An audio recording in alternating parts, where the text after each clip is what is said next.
film. And I mean, I guess my first question is, I really hope you didn't have to go too method on this one. I did not. No, I don't have those tools in my chest to go method with this one. Actually, Pete Docter, it's all his fault. He was able to pull out some different levels of my insecurity, and we had actually talked early on that we wanted sadness to be more than one note. Right. To just, not for her to just be annoyingly whiny. That would get old pretty quick. For sure. And so it was through his direction he was able to find some levels. Now, I mean, obviously, when you get a project like this, for any kind of performer, is this like a bucket list moment for you to be able to sort of do a Disney anytime movie? Pixar calls, yeah. I never ever thought that I would get a call from Pixar. I mean, it wasn't on my radar. And when I got this odd call on my cell phone. I'm thinking, what is that number? It's close to San Francisco.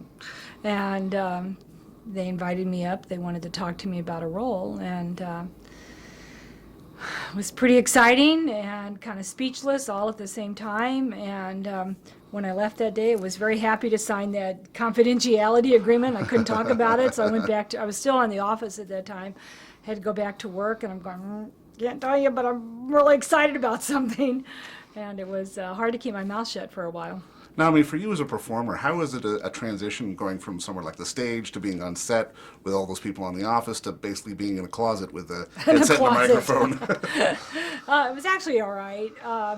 We worked a lot at Studio B and at the Disney on the Disney Right. lot in Burbank, and that's it's not like you think of a small recording room. It's a fairly large room, and because I was able to work with Amy 3 times, she was on one side with a mic and I was on the other, and we had the director, co-director, one of the writers there generally. So it was pretty nice actually to have all that, although I was scared to death at the time, afraid I was going to, the fear part of failing or waiting. And I have to tell you, the very first session that I had, and then there was a long period of time that I didn't hear anything. And in my mind, being an insecure actor, you're going like, okay, I've been replaced. And then it actually wasn't me. There was someone else that was replaced.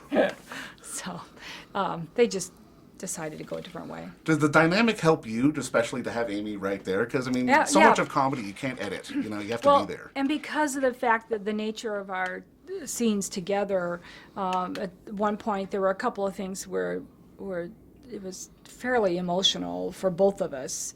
When she leaves me, when she abandons me. And part of that scene is in the movie, but there were other levels of it that didn't make the cut per se, Right. And it was pretty emotional. So it was great to have her across the room and peek around the stand to get some immediate feeling from. What kind of trepidation did you have going in? Because, like you said, it's a new thing. You've never done this before. I was really nervous. I mean, just downright nervous because again, going back to emotions. Fear was driving me a lot that day, and I just wanted to make sure that I gave them what they wanted, to hopefully that I could follow their direction. Pete's so brilliant, and some of the words I'm thinking, okay, I have to make sure that I'm understanding what he's, I'm not really stupid, but I'm not, I was just, part of my insecurities actually worked well for me that day.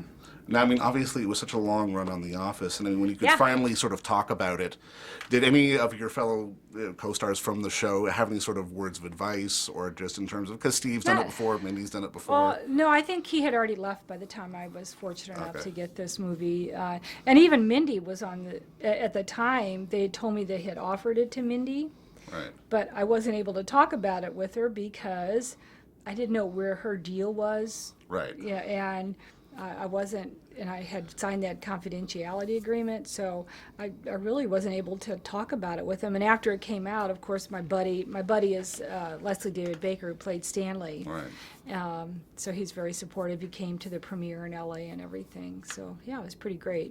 Now, I mean, obviously, it's such a heartwarming movie because you're not just playing a sad character, but it's a movie that shows it's okay to be sad in the right Exactly. context. And I mean, for Right. you, just in terms of, I mean, going back to this almost the bucket list question, because really, when you kind of sum it all up, it's such a heartwarming sort of experience that in the moment, like, do you know in the moment, like, okay, this is special, or do you have to wait until you see it all No, on I screen? really didn't, because a lot of times with this kind of recording, it's in piecemeals. So you have this section of the script that you're doing, and then you get another section, and it's maybe different from the first. So I really had no continuity of what was in, what was out.